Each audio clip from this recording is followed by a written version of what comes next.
modificaciones presupuestales.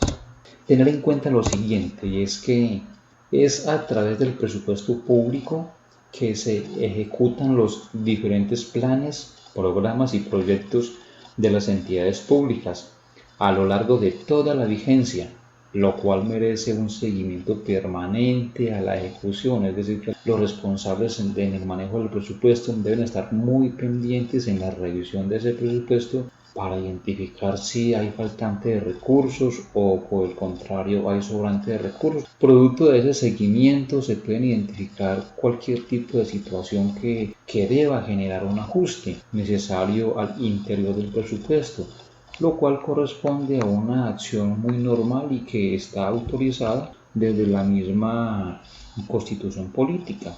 En ese sentido, podemos decir de que el presupuesto, aparte de que es una herramienta o instrumento mediante la cual se ejecutan los diferentes planes, programas y proyectos, también es un instrumento de tipo flexible. ¿Por qué? Porque permite hacer este tipo de modificaciones o ajustes en su interior. ¿Cuáles son las modificaciones en el presupuesto? Tenemos las adiciones, tenemos las reducciones y tenemos los traslados. Cuando hablamos o nos referimos a las adiciones, el efecto que producen es un aumento en el presupuesto.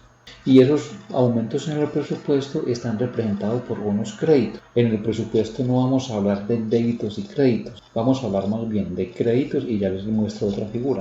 De igual manera, las reducciones van a representar en el presupuesto una disminución y aquí tenemos lo que se llama un contracrédito. Entonces, vuelvo y repito, en el presupuesto no se habla de débitos y créditos, simplemente se habla de créditos y contracréditos. Y en relación a la otra modificación presupuestal, que son los traslados, este no va a representar ni un aumento ni una disminución, es decir, que el efecto va a ser totalmente neutro. Quito de un lado para poner en otro lado, pero no se me va a modificar la apropiación definitiva del presupuesto. Y aquí tenemos movimientos de créditos y de contracrédito. Algo muy importante y es que para poder observar lo que tiene que ver con las modificaciones presupuestales se debe dar alcance a los artículos 76 al 83 del decreto 111 de 1996, el que conocemos como el Estatuto Orgánico de Presupuesto o la Ley Orgánica de Presupuesto.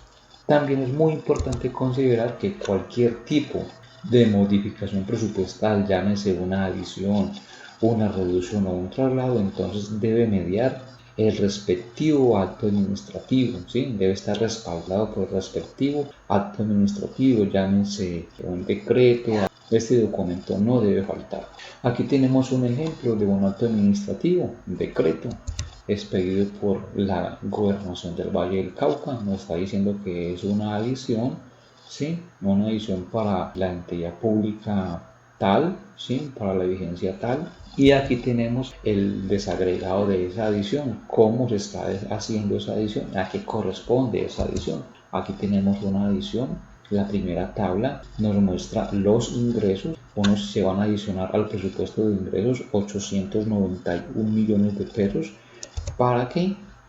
Mira, estamos hablando de créditos, aumentos, ¿no? Adición, créditos, aumentos. ¿Para qué? Para ser ejecutados en unos gastos de inversión social. Aquí tenemos las especificaciones.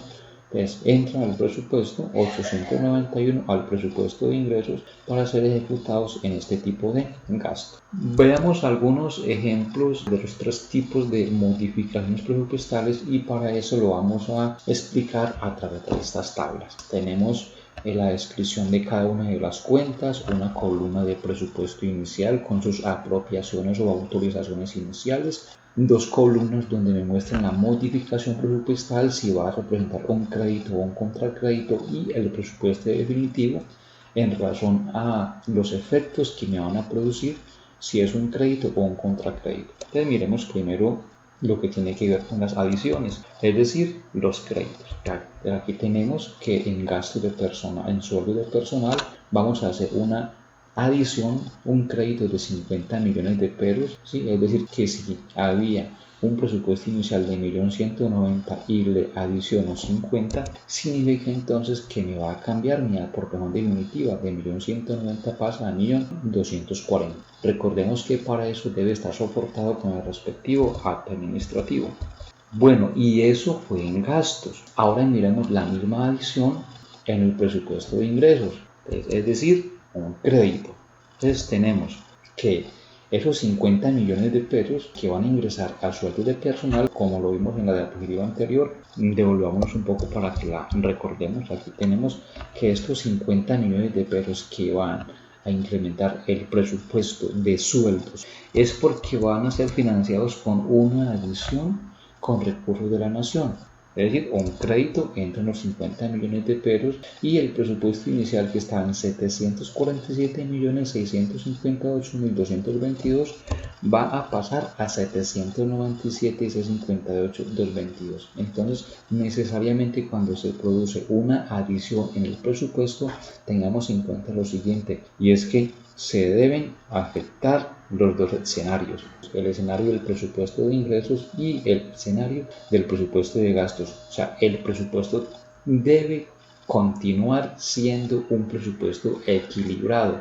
No podría adicionarse únicamente en ingresos y no en gastos, porque entonces ya va a quedar desequilibrado. Y si aplicamos el sentido lógico, pues debe ser así, porque si usted está adicionando ingresos, se supone que tiene una partida en la cual la va a ejecutar, en la cual se los va a gastar, y viceversa. Si usted va a adicionar en gastos, es porque tiene con qué financiar esos gastos, que siempre que hay una adición, entonces debe afectarse los dos escenarios del presupuesto, tanto los ingresos como los gastos. Bueno, aquí tenemos la otra modificación que hace referencia a las reducciones, y el tratamiento es similar, con la diferencia de que ya no vamos a afectar los créditos sino los contracréditos. ¿Por qué? Porque se trata de una reducción. Pues aquí tenemos un contracrédito.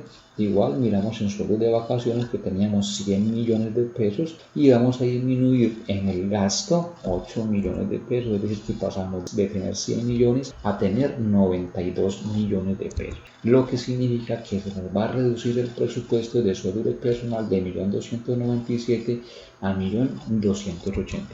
Muy bien, eso en cuanto al presupuesto de gastos, pero como ya dijimos, se deben afectar los dos escenarios, tanto el presupuesto de ingresos como el presupuesto de gastos, tanto en las adiciones como en las reducciones. Entonces aquí tenemos en ingresos el contracrédito, donde en los recursos de la nación vamos a disminuir esos 8 millones de pesos, pasando de 747.658.222 a 739.658.222. Vuelvo y repito, importante tener en cuenta de que se deben afectar los dos escenarios, tanto en las adiciones como en las reducciones, presupuesto de ingresos y presupuesto de gastos. Aquí tenemos el tercer tipo de modificación presupuestal y son los traslados. Recordemos que el traslado no me representa ningún tipo de modificación en mi presupuesto definitivo, tal como está el presupuesto inicial. Todo lo que suceda en estas dos columnas no me va a modificar el presupuesto definitivo. Veamos, tenemos un crédito de ¿cuánto? De 5 millones de pesos que va a entrar, o un crédito, una adición, un aumento a bonificación por servicios prestados, es decir, que va a pasar de 27 millones de pesos a 32 millones de pesos con los 5 que entraron, y tenemos un contracrédito de 5 millones de pesos que va a salir de la prima de Navidad por valor de 5, nos va a disminuir entonces de 120 y pasa a 115 millones de pesos. Entonces, ¿qué es lo que estamos observando acá?